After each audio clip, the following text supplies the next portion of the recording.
Warning, in this pod you will hear about gunfights and people getting shot and killed. It was all 150 years ago, but very young kids might not want to hear about it.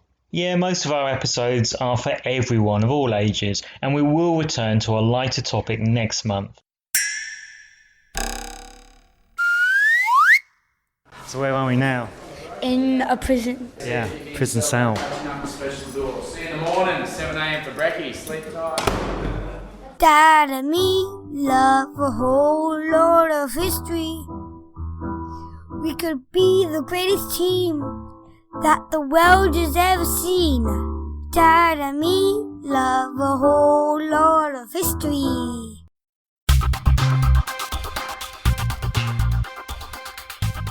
Hello everyone, And welcome to... Dad and me love history. Today, we're looking at the two most famous outlaws in history. Not people who maybe were outlaws, like Robin Hood. We just don't know for sure if Robin Hood even existed. He was probably a mix of a few different people. Both of our two outlaws today became famous in the 1870s. Both came from Irish families, but one lived in America and one lived in Australia. When both of them were arrested for the first time, in each case, it was because of stealing from Chinese people. But only one of them was known for wearing a suit of armour to protect himself from bullets. We are going to see which of our two outlaws, Billy the Kid or Ned Kelly, was the worst villain. And which was a hero, or at least which was the closest to being a hero. And we'll see which of them would have had won if they faced off in a gunfight. Both of our outlaws were born in the 1850s. One was brought up in a poor area of New York City where lots of Irish people lived.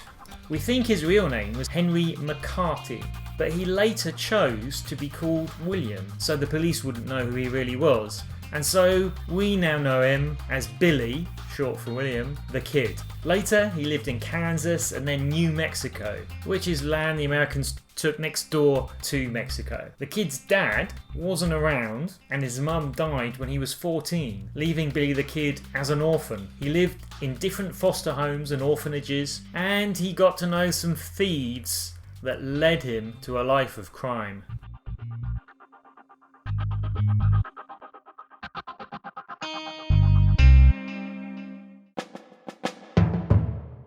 Edward was born in Victoria when the British controlled Australia. People called him Ned.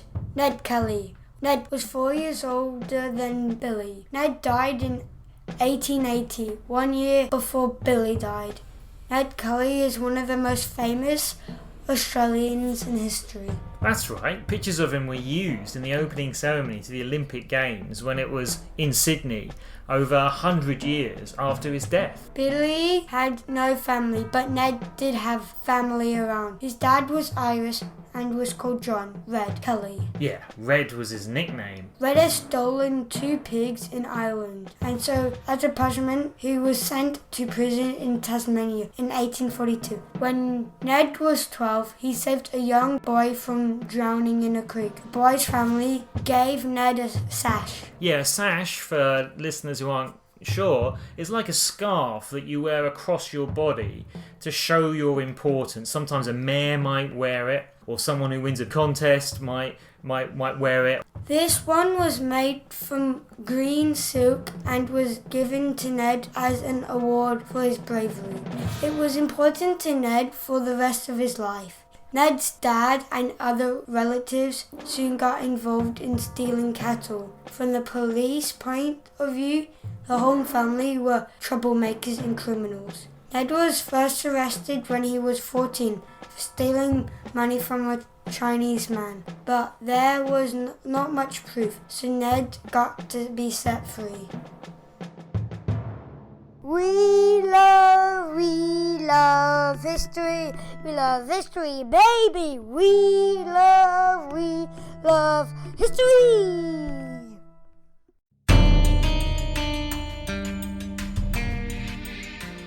Meanwhile, over in America, Billy the Kid, who was still known as Henry at this point, was 16 when he was first arrested, when he helped a local criminal known as Sombrero Jack, sombrero is the big Mexican hat, steal clothing from a Chinese laundry where you get your clothes washed.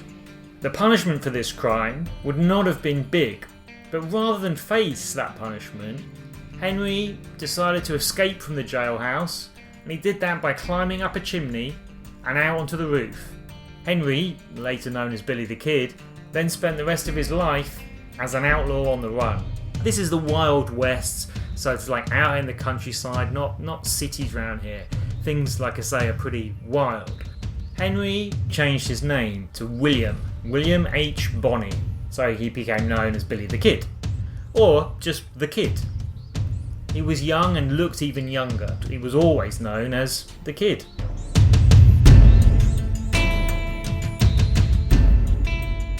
In Australia, around this time, Kelly rode his horse around and robbed people. He sometimes gave the things he stole to poor people, and he always tried to look after his family.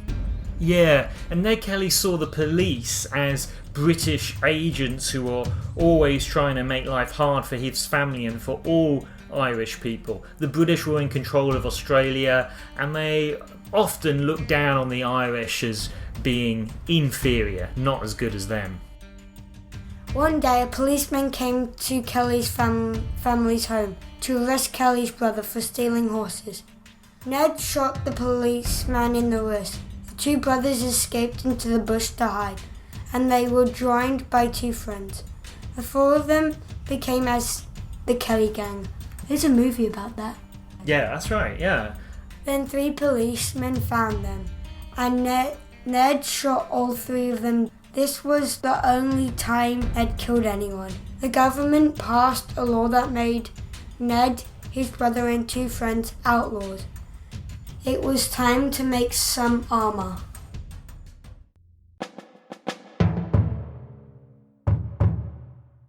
Meanwhile, back in America, Billy the Kid became a brilliant gunslinger. He'd often carry a rifle and a Colt revolver, like a pistol. When families on two sides, one Irish, one British, fought over land and cattle, cows in New Mexico, Billy the Kid was hired by the head of the British side, a guy called John Tunstall. So although Billy the Kid was from an Irish background, he didn't actually take the Irish side. What does a gunslinger mean? So a gunslinger just means someone who's known for carrying a gun and using it.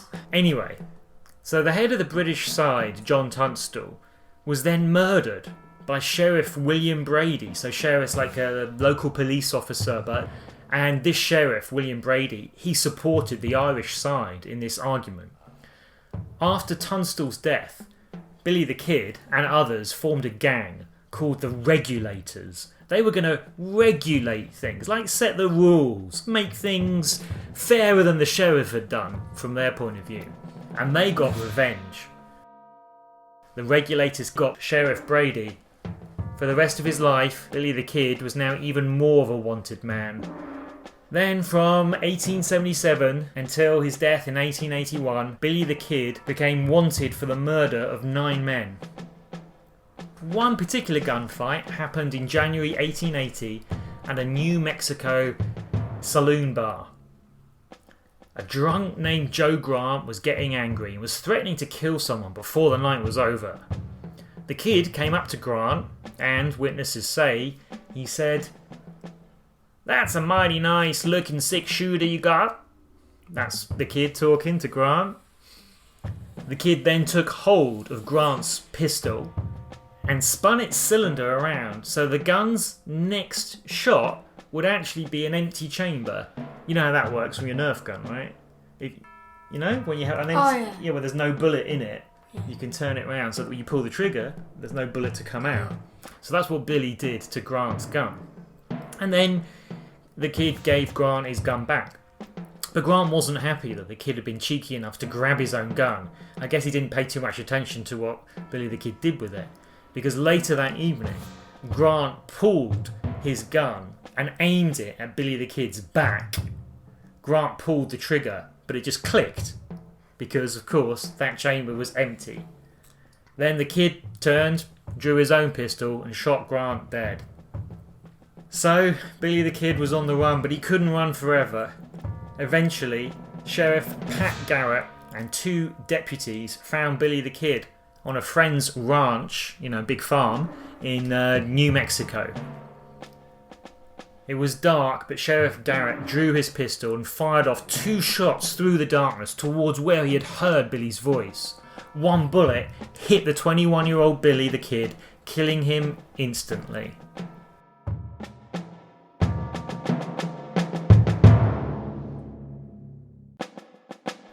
Meanwhile, in Australia, near Melbourne, the Kelly gang had robbed some banks and they had made helmets and heavy suits of metal armour out of farm ploughs. They got ready for a final shootout with police. The final shootout took place at night around Glenwallen Hotel. Some members of the gang were inside the hotel with hostages. The police moved in on the gang at night, and they did not know that the gang were wearing armour. Police were surprised by the large black figure walking from behind them, laughing and shooting. Policemen shot back through the darkness, but the bullets did nothing. The police thought the enemy was superhuman. They didn't know it was Ned Kelly wearing armour and a helmet. But the armour did not protect hands and legs, so the police shot those parts. 3 members of the gang were killed, and 1 was captured alive. That one was Ned Kelly. He was taken to Melbourne Gaol. And being totally dedicated to Dad and Me Love history, James and I, we went to Melbourne. We went to that same jail, and we got imprisoned. Just to see what it was like for Ned Kelly.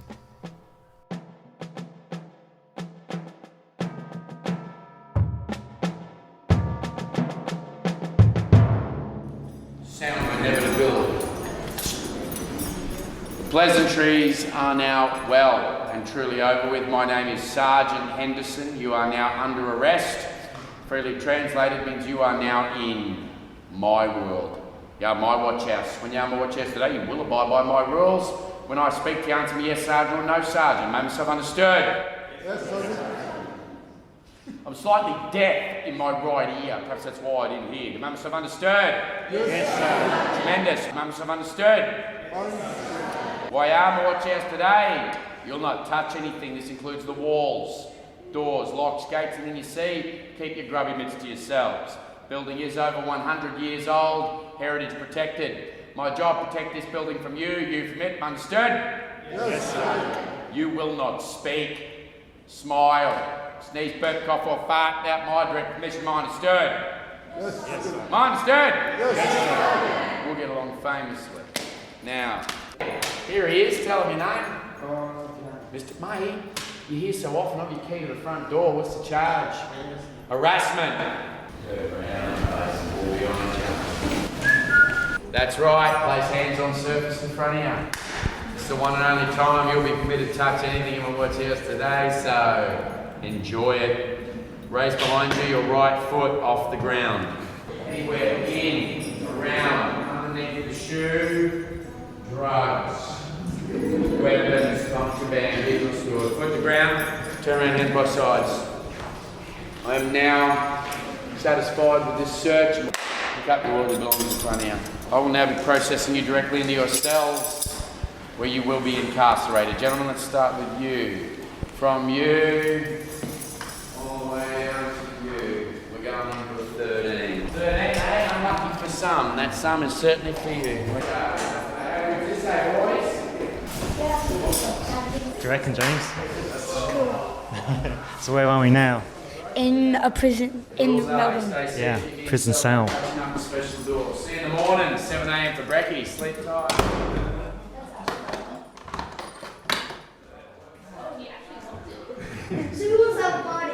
You got any food with you, James? Nope. Drink? Nope. You do. Yeah, I got a little bit. I can ration out. We start with 10 people in a prison cell here. We don't know how long for. Could be months, could be years. Oh my god! It's all gone dark.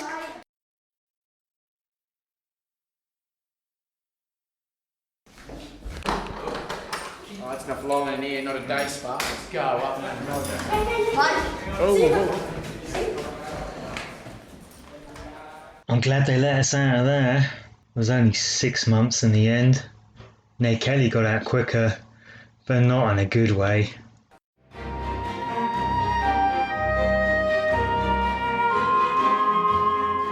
Ned Kelly was found guilty of murder and was hanged there at Melbourne Gaol on the 11th of November 1880. He was 25.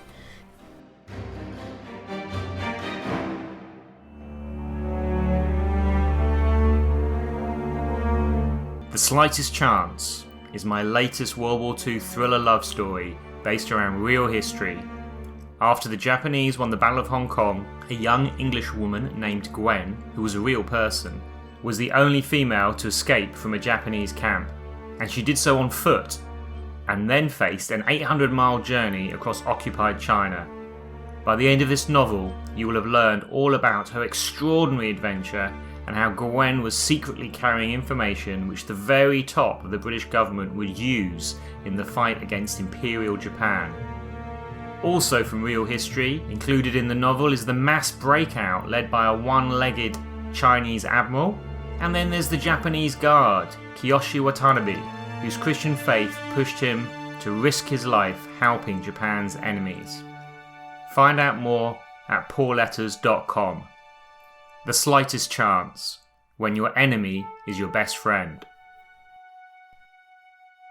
Dad's new novel is now available to order online at all the usual places. For details, go to poorletters.com or click on the link from dadandmelovehistory.com. So, what things do you think were most important to Ned Kelly in what we know about his life? When he robbed, he gave some to poor people and he tried to look after his family. Yeah, just from what we know, he seemed to care more about at least some other people than maybe Billy the Kid did, who of course didn't have any family to care about, to be fair to him, that wasn't his fault. And probably when he saved the kid in the creek. I see what you mean, because Ned Kelly, he was wearing that sash, the fact that he was when he was a kid, he risked his own life to save somebody else, and that was important to him his whole life. And Ned Kelly, he actually wrote a long letter before he was captured, justifying, in his mind anyway, why he did some of the things that he did. That the only reason he shot the policeman in the wrist was because that policeman had sort of invaded his family's home. He also said that that policeman was trying to kiss his sister when he was in that home, as well as arrest members of the family. He also said the policeman was drunk and was saying bad things, and so he shot him in the wrist, which then meant other policemen came after him, and of course he killed 3 of them. From Kelly's point of view, it was all because the police were being mean to him, his family, and Irish people in the first place. If they hadn't started, then Kelly says those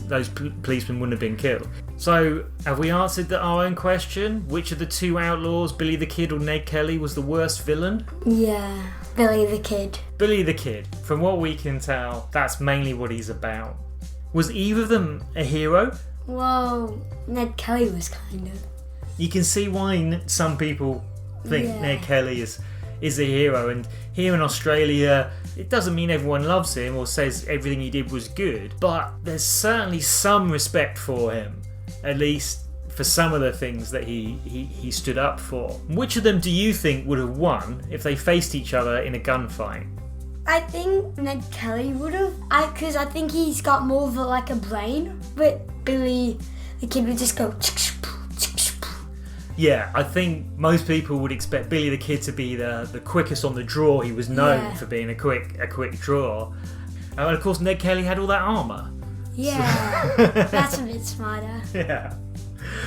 So I think we've answered those questions that we started out with by looking at these 2 famous outlaws. Well, that's about it from Dad and me.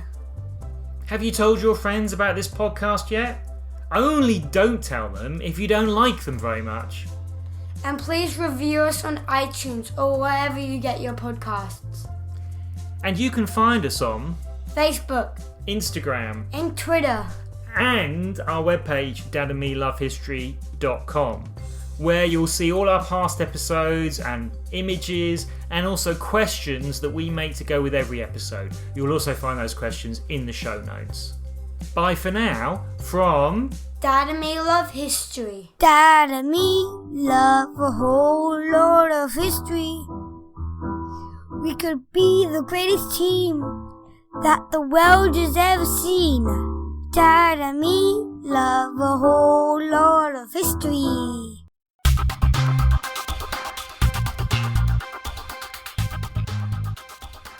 Here are some questions to see if you were listening.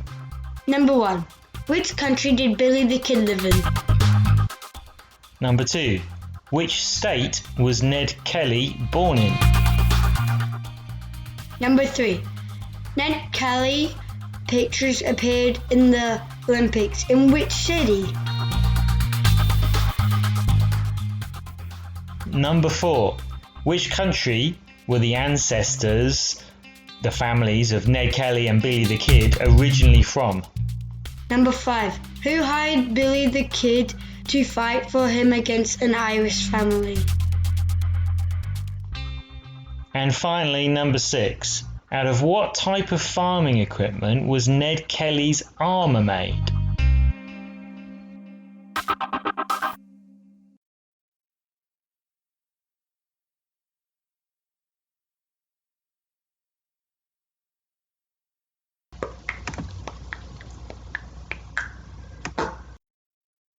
How long am I allowed in it for?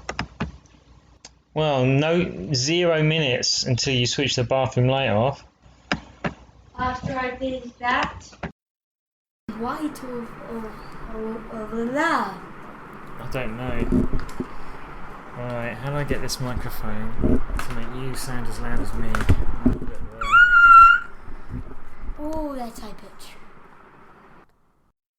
Yeah, I'll have to come up with some questions and add them at some point, Okay. but that'll do us for today. Bye-bye. Bye.